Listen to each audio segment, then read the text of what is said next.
What up, y'all? Today we're in the box, a little Scion. This is my girl's daily.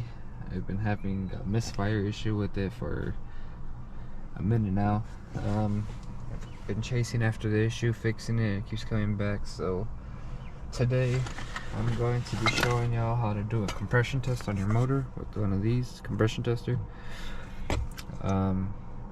Yeah, I need to see how healthy this motor is, because at this point I feel like it has low compression. So without further ado, let's hop right into it. So off the bat, one issue I noticed with cylinder 1 is like missing this little seal right here. So when it rained last, the water got in, and it was causing another misfire, which I got out, and it's still misfiring after that. So let me go ahead and pull all these coil packs out, and then we'll pull the spark plugs up. I think this is where my issue is. I think cylinder 1's where the issue is, to be honest. There's still water in there. But when we drove the car last, all 4 cylinders were throwing a misfire code, so I want to pull it out and check everything just in case. So cylinder 2 looks good. Cylinder 3 looks good. Cylinder 4 looks good. So these are all dry, but I'm gonna go ahead and pull these spark plugs out and see what we got. Well, it might be time for some spark plugs. These are nasty. Pretty black and gunked up, plus that water isn't helping, so let me check the rest of these. So I got all the spark plugs out and they're all pretty nasty. I mean, they're not the worst, this thing has been having misfire issues like crazy, so this could be the reason. These are just, I don't know if it's focusing or not. It's not actually, but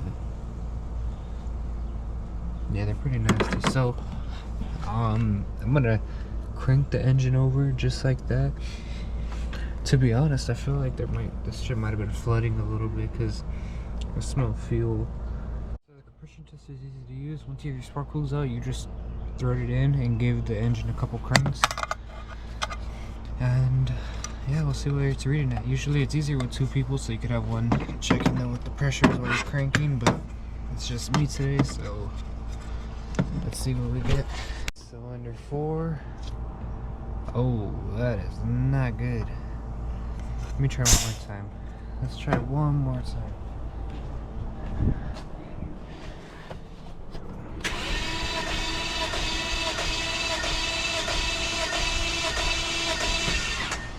Let's check it out. Okay, so cylinder 1 is low. I mean, cylinder 4, sorry. Cylinder 4 is low. It's right about 90 psi. I'll check what these motors are supposed to be at, but 90 is way too low for this thing. Alright, so cylinder 3 was a little better. It's right about at 100 psi. Let me go ahead and check one more time, just to be sure.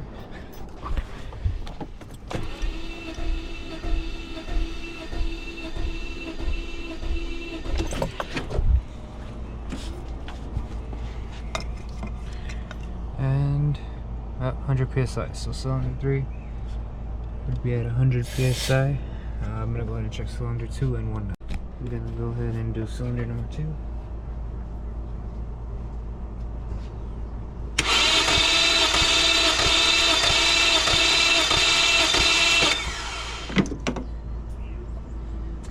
Cylinder 2 is at about almost 110-ish. So a jump from 90 to 110 isn't the biggest deal, but that's definitely a difference. The PSI difference should be at least within like 5 pounds of each other. Anything more than that defines you have an issue with your motor, if I'm not mistaken. I actually gotta go get some oil for this thing. This thing burns oil bad. The rings on these motors are horrible, so yeah, that's fucked. Let me go ahead and do cylinder 1 now. So let's see.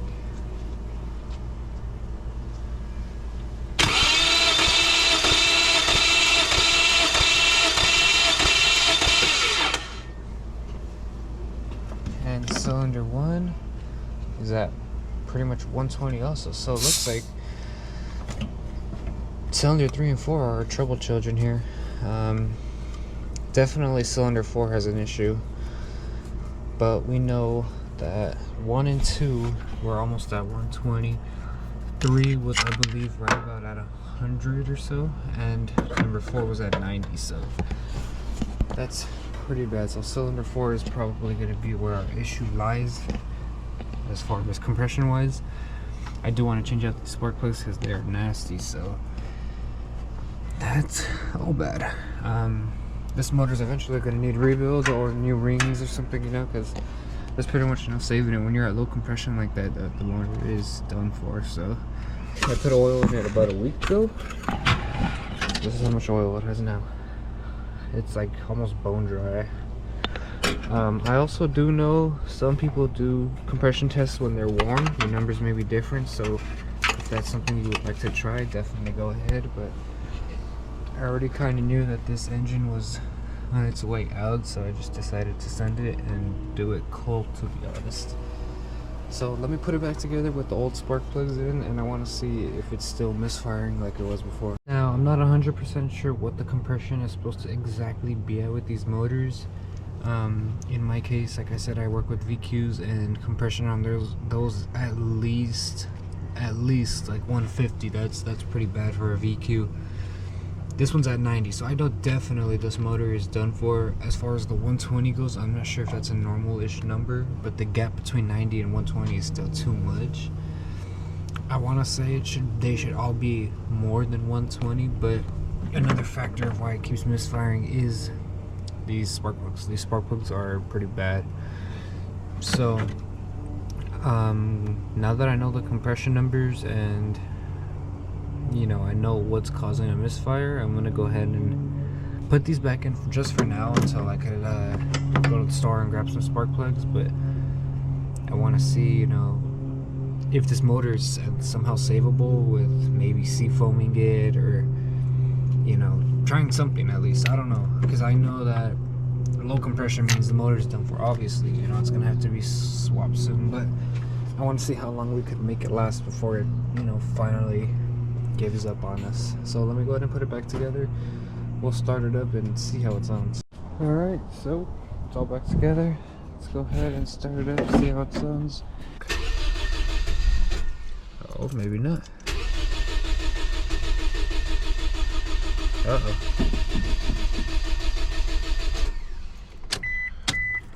Uh-oh.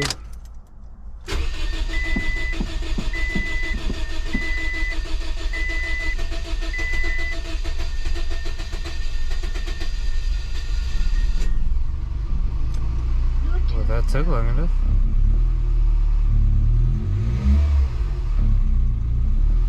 Oh, she's missing bad though.